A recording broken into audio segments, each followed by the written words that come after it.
Thank you for joining us for Effective Heart Change, the podcast that will discuss how to apply faith principles to real-life situations.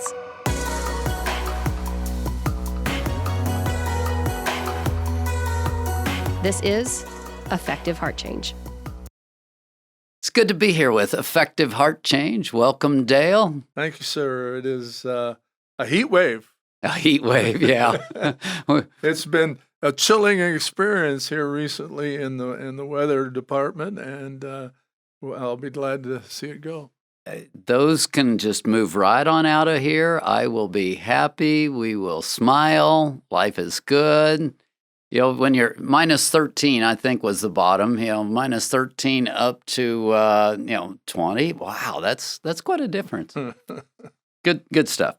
We've been talking, obviously, about the spiritual layers, and Isaiah 28 talks about it's line upon line, precept upon precept.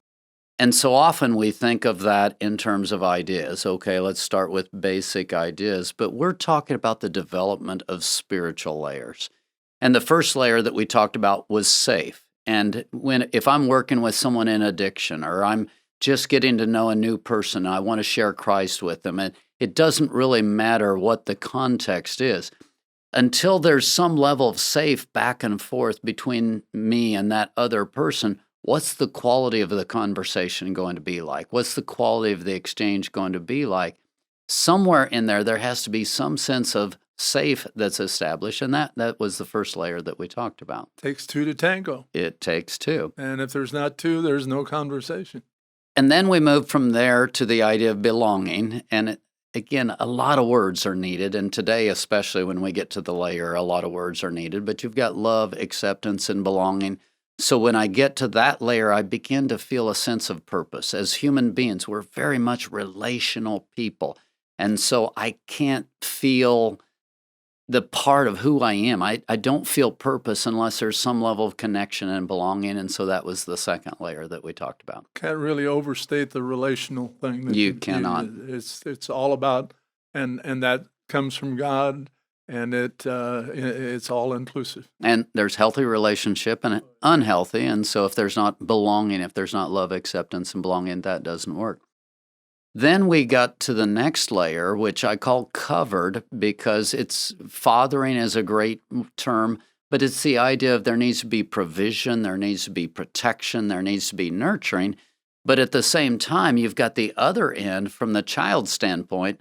We're in the 1-year-old, 1 to 2-year-old stage now, because these things should at least start in a significant way at different age zones. So at the 1 to 2 year stage, and I don't think I really went into this, it's the no stage. And it's kind of interesting because if you look at that stage, the parent is understanding, I've got this toddler who is now mobile, who's getting out, who's doing things, and life is no longer safe. It's not safe for them and it's not safe for us. Who knows what that child might do? So as a child starts into this stage, and now the word no becomes incredibly significant. No, I said no. And all the different variations of no that you go through. And sometimes that actually can be almost a power trip. It can get ugly, from parent to child. But if it's being done in a healthy way, it's teaching the child boundaries. And at this spiritual layer, the child is learning to respond to an authority outside of himself. He's learning to be submissive. He's learning to interact with the parent in a way that is trusting. And so trust really gets a good start at this particular layer. There's give and take. And at this stage, it's more give from the caretaker than it is take, no. And it is an expression of authority, and it's important to establish that. But that's a visible step that's going on, and as you said, the first layer, safe, is largely given. There's not a lot of take. There's not a lot of exchange. The second layer, okay, you have to, in order to feel like you belong, there has to be some acceptance. There's some motion on the part of the person. And then you get to the next layer, and there's more give and take. Each layer all the way along the way becomes more give and take. So the next layer that we're talking about now is called creativity. And this one is interesting if you're paralleling the stages of growth. I take it to the 3-year-old stage of me do it. And that child is launching out there. They're their own person. They've decided that I can do this by myself. You've got all of that stuff going on. What does a good parent do? How does a good parent respond during that stage? Well, a good parent will listen, maybe, recognize that me do it. If you hear something like that, the expression of I'm large and in charge on this, even in a little tiny body, there should be the recognition that they are at a different stage. It's time to act differently. But not only that, a lot of times parents, it's like, the child wants to put on their clothes or they want to do whatever, and they're not going to do it right. And because they're not going to do it right, or get this one, it's not efficient. No, we don't have time for you to put on your own clothes. And you get all of the different human responses there because I'm an adult, I know how to do this, I know how to do it better. Many times we don't allow the child to walk through that phase. We do it for them, we criticize them, we do all of those kinds of things. When we do that with a child during this stage, you crush what I'm talking about here, which is creativity. And as the other layers, there's other words. I'm going to use the word confidence. Kids need to develop the confidence to do life. And there is that phase where they're trying to do it on their own. They're not capable of doing it on their own, but they need to develop this idea of creativity, this idea of confidence. If that's not being developed, that's an important spiritual layer. It'll reflect badly in the teenage years. It'll reflect badly in the adult years if someone's not willing to step out and be creative, if they don't have the confidence to try to do things. A quick aside, I don't have time. I think Americans should sit down, take a look at that expression, because you hear it everywhere all the time, almost universally. And that expression is a big squelcher on much of life, and particularly at an early stage. But even when we grow up and are married, I don't have time. I think we need to find a way of not having time for I don't have time. And what's interesting, that word, to me, the badge of honor that's out there all the time, I'm so busy. Absolutely. I mean, we build our value around that. Well, how about if we built our value more around these stages and healthy development spiritually for the people who are around us? We've done a good intro. We've talked a little bit about previous stages and at least given you an intro of the creativity stage. We're going to pause for a moment, ask a few questions for clarity, and then we will continue.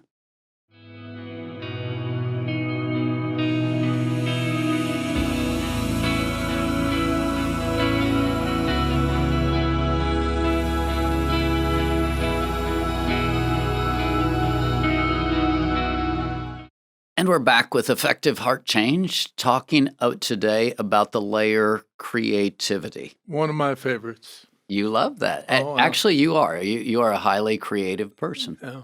And it's interesting, different people with different gifts. Some of these layers are larger for some layers than they are other. I'm a creativity guy. This program, this material would not exist if I wasn't a creative thinker, if I didn't look at stuff and go, wow, let me just work with that and try to bring a new insight or a new approach or whatever. When I was a debater, it kind of came out in an interesting way. Most people do one case, maybe two, during the course of the semester that you're debating. I had a new one every week, and after a while, everybody's just kind of like, no, not another one, But you've been a case all your life. I've been a case all my life. The brain wouldn't stop. I just kept going. But this creativity layer is very important because think about this. We're made in the image of God. And God absolutely is very creative. You think? Yeah. I mean, think about I mean, the world, when you just start looking around, everything from mountains to all the way down to the microscopic stuff, it's just God's creativity is just like unreal. The animals, the plethora of types and looks, and then the names. Where did they come from? I mean, that kind of thing just pops up in my head and think, okay, that's cool. Let's go more. So, for us to feel good about who we are, we cannot feel good about who we are unless we're walking in the image of God, unless we're walking out who God created us to be. And one of that is that creativity piece where I'm now going to put my mark on the world. If my entire life is about parroting other people, if my entire life is about living within the lines, so to speak, to where everything is dictated to me and I just respond, and you get into the idea of slavery at some level where I'm dictated to and I'm just this servant and I don't have any thoughts of my own, that's just not a satisfying life. Not going anywhere with that. The expression came up in my mind. Imagine that. And that's what a child is doing. Imagine that. They are. You talked earlier about in the early stages, in pre-birth and early infants, it's more of a one-way street. But this is a stage where the child awakens to self and says, wow, imagine that. And it's interesting if you're watching a child at this age, the amount of creativity they have. The games that they come up with, the stuff that they scrawl on a paper and they tell you what it is. And you have to have some creativity to see what they're seeing and what they're saying. But that creativity is just, it's there, and it's there with a fullness during this age and stage. And so often our response to this area just crushes that into a place where it never recovers. I'm thinking of a grandson. I only have two, but I'm thinking of a grandson who is, he's around 2.5 now, but the early stages of his awakening, I'm going to call it, was his dad would do something and he'd burst out laughing. And it was like, do it again. It was more nodding and things like that because he didn't have any words. But that process, that I like that, let's do that. That's a big part of imagining in a visual world. I've got a grandson in this stage, and again, the infectious laughter, you know what I mean, and just whatever. And delight. The delight, and you're kind of wondering what's going on in that mind. But when we step into who God created us to be, there is that delight, there is that excitement, and a lot of that delight and excitement comes out of us being able to be unique beings, able to have this and exercise this. And what happens a lot of times if we go into the previous stage, no was big. Learning to come under covering, learning to submit, learning to surrender is big. But there's a big difference between godly submission, which is, I'm going to call it active submission, and kind of that beat down domineering submission where you're going to do exactly what I say and only what I say. In the kingdom of God, submission is active submission. A lot of times when people are waiting on God, what they do is like, oh, okay. And they get the dumb look and they get the quiet face, and I'm just going to sit here and maybe something will happen that's God that I can interpret. That's not active submission. Active submission, I might open my Bible and read some verses and just begin to pray what I know. I might even journal a little bit, might have some worship music going. I'm actively seeking the will of God. And then after God speaks to me, I'm not totally done to where I just read this blueprint and do it detail by detail. I think most of the time, at least in my life, God kind of leaves some room to fill in the spaces where I get to actually exercise my creativity. And we didn't mention belonging in that, in the exchange of action, delight. There is a sense of safe place and belonging. There's an active exchange that is a plus in both lives. So in this stage, it is so important. And then the outgrowth word that I'm throw in there is confidence. And confidence is kind of a part of faith, if you will. Faith kind of starts back in the trust area. Trust is a big word on the third layer, which is the idea of, again, being covered, surrendered, nurtured under that. But at this level, it takes a different twist. Now faith is confidence to face the future, confidence to step up, confidence to try new things. And so often in the kingdom of God, if we're not willing to step out, I talk about a lot of times, 1,000,000,000 times zero is still zero. The spirit realm is a multiplier. If we're not willing to step out, if we don't take that step, God blesses us as we take that step. If a child has been raised in a way that is just total passivity or get permission for every single thing you do, this confidence piece just kind of blows up in a way that child is not able to exercise real positive faith in the later years. If you're going to build something, if you're going to construct something, you need a foundation. And this is foundational stuff. This is the building block, the step by step that it takes to not only develop your creativity, but to develop your full potential that God has created in you and ask you to use that creativity in other people's lives. So now I'm beginning to approach life. I don't care if it's me do it. I'm beginning to approach life from this thing of it's an adventure. I can get out there. I can fail. I can mess it up. It's delightful. I've got dad there I've got mom there. I've got some boundaries. I'm not going to do this really crazy stuff, but within these boundaries, within this place, within my world, I can explore, I can be creative, I can have confidence. Life is a positive event. So many people don't have that, and this is just an incredibly important layer to be laid down. The kid needs to get me matters. Really does. Yeah. And so often we try to crush people at this level. I think I want to explore that, but I think we'll take a break first. I want to explore that me do it and how that actually works into the plan of God. And we will explore that after a few questions.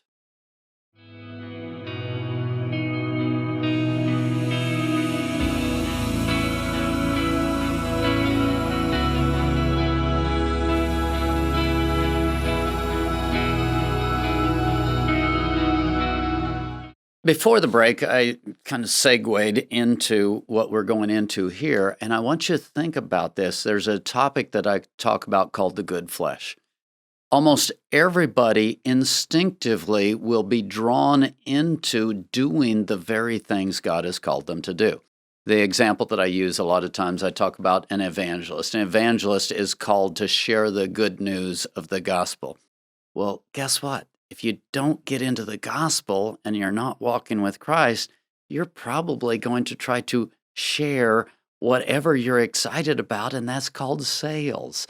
A lot of times this person who is called into one area will end up in a parallel area that is not necessarily in partnership with God, not necessarily in the will of God for that person, but it's just instinctive. And I call that the good flesh, when I'm trying to do even what God wants me to do, but I'm not doing it in partnership with God.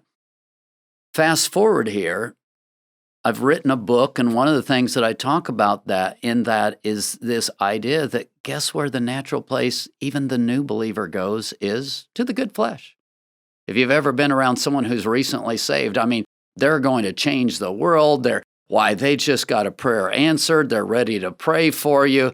They jump out there in a mirror image of this me do it of, I'm going to do God's stuff. I'm going to change the world. God has touched me. Now I'm ready to go. And they're just out there in a me do it stage. I'm leaning towards spiritual gifts in that we are creations of God. His creativity is why we have creativity. And we are created individually, uniquely, and we have a purpose. And we don't know what that purpose is, but He does. And He places that in us. And it's my observation that in that placement, we are continuously chasing that object, whatever it is, and good and bad. Our worst behavior is surrounded with that, and in aligning with God, our best behavior is aligning with God. And having worked with spiritual gifts, what I see is almost everybody does some form of who they were called to be. So it's interesting. It's like you can't help yourself. You're going to do some form. And the first place that you tend to go is that me, do it place. So you're jumping out. How does God respond to that? He responds like a good parent. He doesn't come and beat you down. You're doing this. You're not waiting on me. You're not depending on me. You're not partnering with me. When I'm working with a new believer and I see that enthusiasm, a lot of times I'll pat them on the back and just say, go for it. Because what? It's just like that 3-year-old stage. You don't want to discourage them at that point. And they're going to jump out there and they're going to fall on their face and they're going to fail and they're going to come back and go, what happened? But it's much better to build the confidence to give them the creativity than the alternative, which is what? I crush them. And so with that 3-year-old, what do I want to do? I want to let them walk it through. When they fail, when they're struggling, and they invite me in for help, then I come in to help. And I see God working the same way in our lives. One of the things in our group meetings, you'll say something, someone else will say something, and my inner reaction is say more. So I say more, or ask a question. That's encouragement. That's egging the person on to enlarge and to say more about what they are feeling. That's what you're doing with a child, to encourage, to bless the idea. Okay, I kind of see where you're going. Go more. Go for more. You're blessing that God-created person, even if it's not totally on target right now. Are we ever totally on target? That's a good statement too. So you've got that 3-year-old, 4-year-old, 5-year-old learning to tie their shoes, and they're messing it up.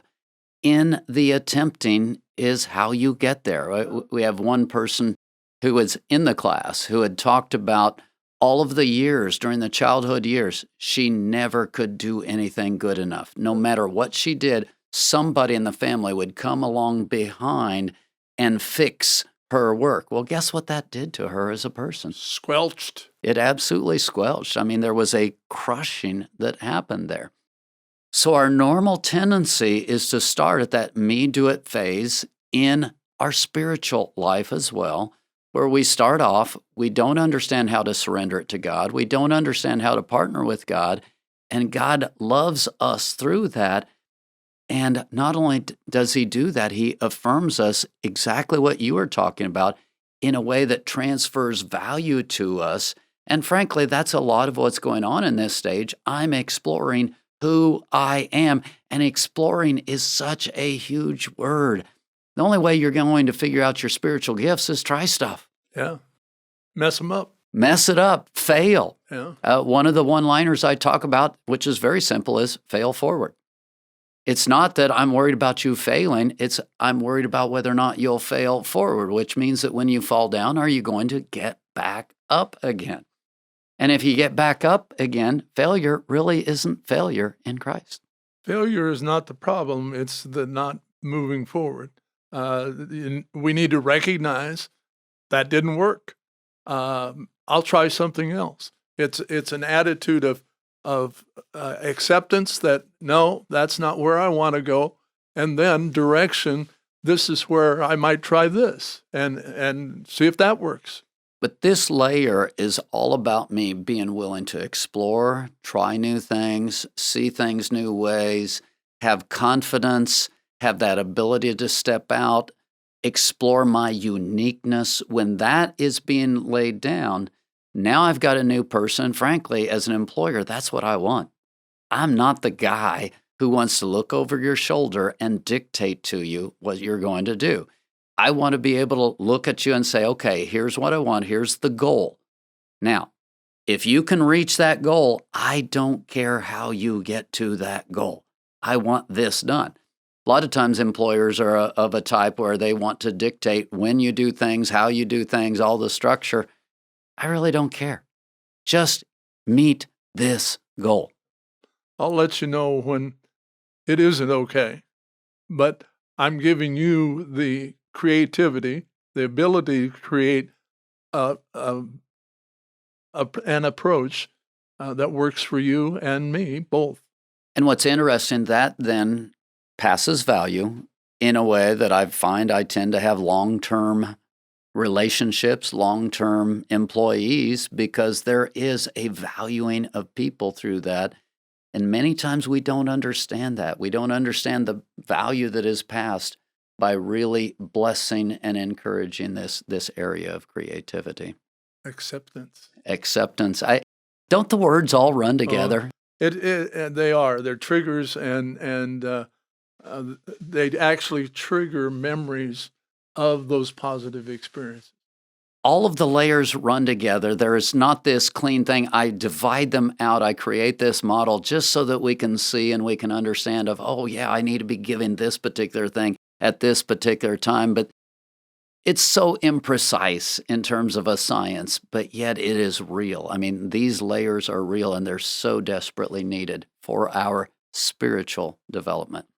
We want to explore what we've been talking about in this whole area of good flesh and effort and the way God responds, and then we'll continue after this.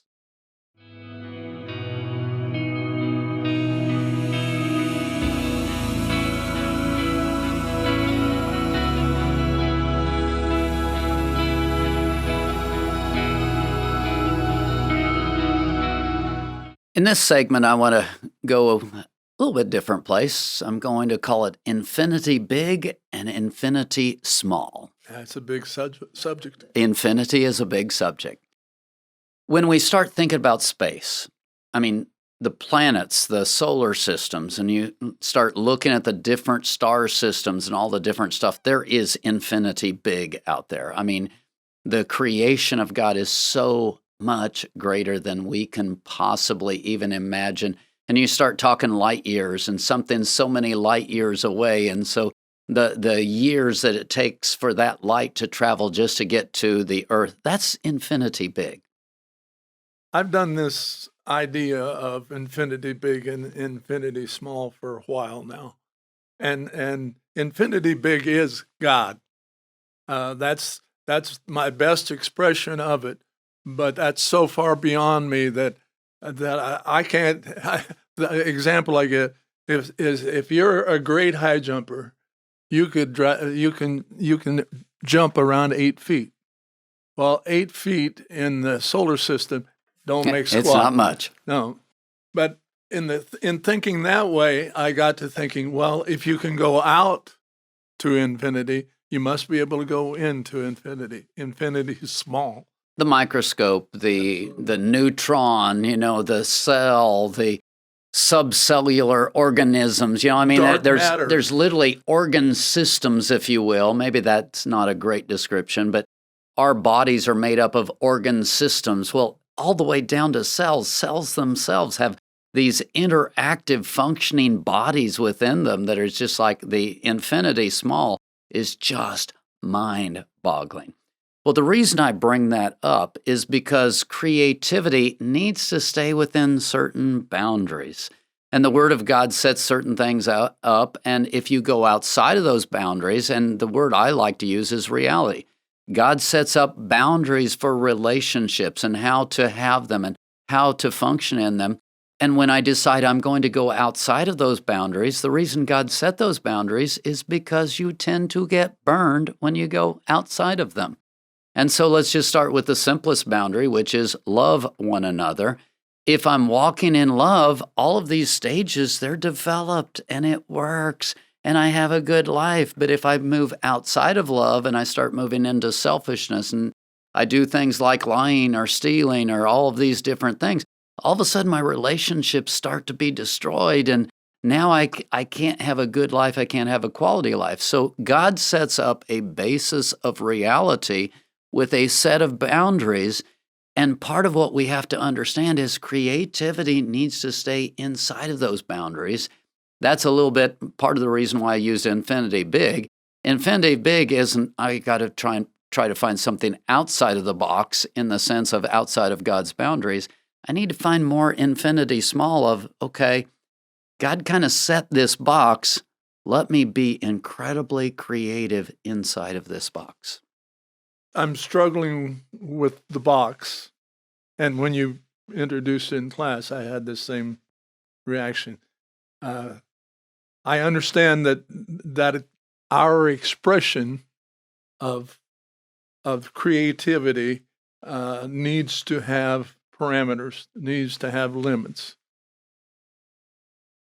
But if in love we become more godlike, we're created in His image, and I believe that that's the direction, that's the focus that life takes, one way or the other, to the positive or the negative. But it takes that direction, and in taking that direction, we approach limitless, because love is unlimited. The love, the expression of Jesus Christ on the cross and resurrected in triumph brought that infinite love into possibility. Now, we all will never be a perfect, I don't believe in heaven will be a perfect representation of perfect love, but it's there in God. I actually agree with you that as soon as I said the box, there's a level at which, okay, this doesn't totally work. That's why I use the language infinity small. Yeah. But where the box does work, guess which layer came before this layer? And the layer before this layer was the no layer. The layer before this layer was the covered layer. So there's got to be some level of surrender in this layer that we learned in the previous layer so that there are boundaries, there is direction. Our creativity is pointed in a direction. I don't know how else to describe it. Again, language fails us so often when we're talking about spiritual things. There's a box, there's a limit, there's a direction, there's something. I get what you're saying. Box doesn't totally work because creativity can't have a box. Creativity needs to be able to color outside the lines. I get that point too, and that is a great point. So let's try this picture. We're flying. Let's go to Denver. We're flying out west. We wanted to get colder. We're flying out west, and the airplane is coming in. We're on approach. We're approaching a landing, a place, and there's more beyond that. But being on approach, you're not there yet, but you're in a direction. You have a determined destination. The destination can change later, but you're on approach, and the next step is landing. In creativity, you land, and then you take off again and go in search of another city. But it's that constant approach, arrive, and then depart. You do know what you're doing here, right? No? Guess what the next layer is? Tell me. Next layer is focus. Oh, my. Guess what is a major part of the next layer? Direction. So you're segueing us into the next layer, which we'll talk about next time. And none of the layers are complete in and of themselves, but you are getting a great point here. Instead of a box, you're saying, okay, there's got to be some direction. There's got to be some movement. There's got to be times to land. There's got to be times to take off. There's got to be times to brainstorm. There's got to be times to reel the brainstorming back in and put some evaluation to it. And that takes us back to where we came from in this lesson, is that there needs to be an encouragement. There needs to be affirmation in our travel, in our expansion of who we are and what we understand, and that creative aspect of it that leaves it to you to determine where you're going and experience the positive and the negative that can come out of that. There needs to be a validation of the individual, the uniqueness of the individual in such a way that they are willing to step out and be that person. They're willing to step out and be creative. They've developed a level of confidence to do life. This is a layer. It's something you see it in some kids, in great athletes who are the GOATs, who are the greatest of all time. These are people who somewhere, some way, God instilled in them this layer of confidence to take on this challenge and fight it. This layer is really important in greatness of leaders who are going to step out. If they don't have this level of confidence, if they don't have this thing established in them, I don't care what their skills are. I don't care what their talents are. They're not going to live out that greatness the way God created them to live it. The finishing up, landing is arriving at a place, and you should be happy to be there. When I come down on an airplane, I'm happy to be there. It's always good to land. It's usually the place of worst possibility is the landing, but you're there and you delight in being there, but you don't stay there. There's a next step, and that's a huge point, which you actually brought out earlier, but it's celebration. Some of what needs to go on in this layer, if you're the parent and if you're working with it, is celebrate the small steps. When you celebrate the small steps, you build that value, you build that confidence, and it doesn't have to be done right. Just a portion of it's done right. Wow, this thing starts to work. Again, line upon line, precept upon precept. Hope you're loving this series. That you're growing from it. You're seeing some kinds of things that you can do in your life. Maybe find people who will encourage you in certain ways, or maybe you can give that encouragement and that life away to others. Hope you're enjoying the journey with us. We'll see you next time on Effective Heart Change.